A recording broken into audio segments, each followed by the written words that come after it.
Hi, this is Leah Duncan. I am a realtor here in Utah. Just wanted to get back to you and let you know some of the words that you might not have heard before that you will hear while you are living in Utah. One day I was sitting there in the chair getting my hair cut, and I had to think for a moment, am I at the hairdresser or am I at church? Because the words they were using were words that I had only ever heard before in a church building. And today I'm going to go over what some of those words are that you might not be familiar with if you are not a member of the Church of Jesus Christ of Latter-day Saints.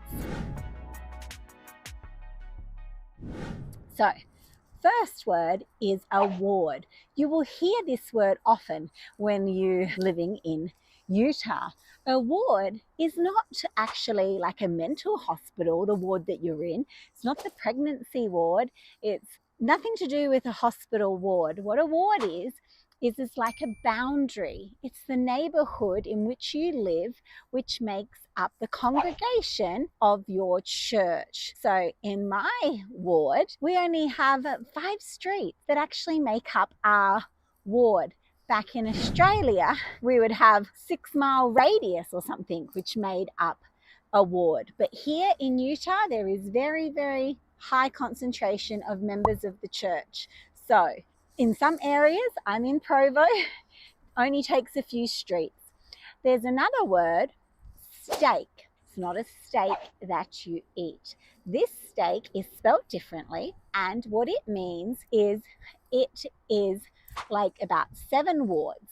7 wards make up a steak, and we're all part. We get together like once a year and we have steak conference, or we'll have steak meetings, just coming together to unify ourselves. So the wards get together with other wards just to strengthen ourselves. So there's 2 words. Another word that you might hear is trek. You might hear the younger people talking about trek. My son has been on trek. What trek is Utah, Salt Lake City, has been founded on pioneers. Pioneers that have walked here to actually establish this beautiful place which we live in. They came here as the prophet of the church, Brigham Young, had felt inspired that this is where the saints, members of the church, his saints, were to live. And so what the people, we call them the youth, the 12-year-olds, actually now like turning 12 that year, so 11 to 18-year-olds, they will go and reenact this journey that the pioneers took. The pioneers brought their belongings from the west in carts, in wagons, hand carts. And so when the youth, the teenagers between the ages of 12 and 18, when you hear them talk about trek, it is them dressing up in the olden day clothes and actually walking, pulling these hand carts to reenact what the early members, the pioneers of our church, actually did. Next word you might hear is fireside. Nothing to do with fire.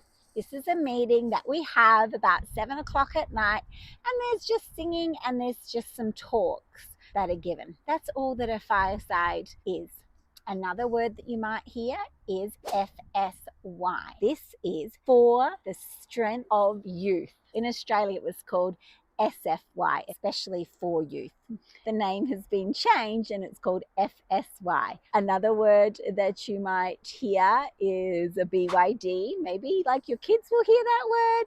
It's called a bishop's youth discussion. The bishop is the one that oversees the ward. So the streets and members, we're called members, part of that congregation. He oversees us and just makes sure that we're all good. And he meets with the youth for them planning activities. And so that's called BYD, Bishop's Youth Discussion.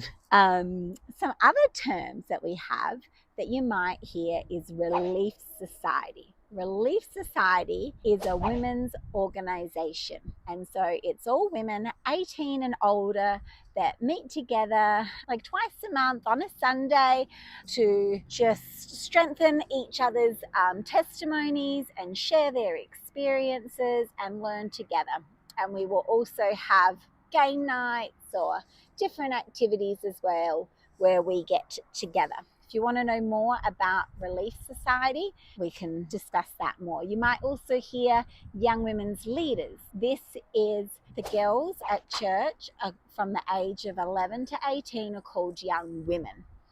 And they have their own organization, just like the older ladies, like myself, have the Relief Society. And so they have leaders that help them plan and organize activities as well. And then there's young men leaders as well. You might hear the word ministering. Okay, I don't know if that's a word that people use outside of the church, but we are assigned different sisters in our ward to care for and make sure that they have their needs met. So we're given what we call ministering assignments.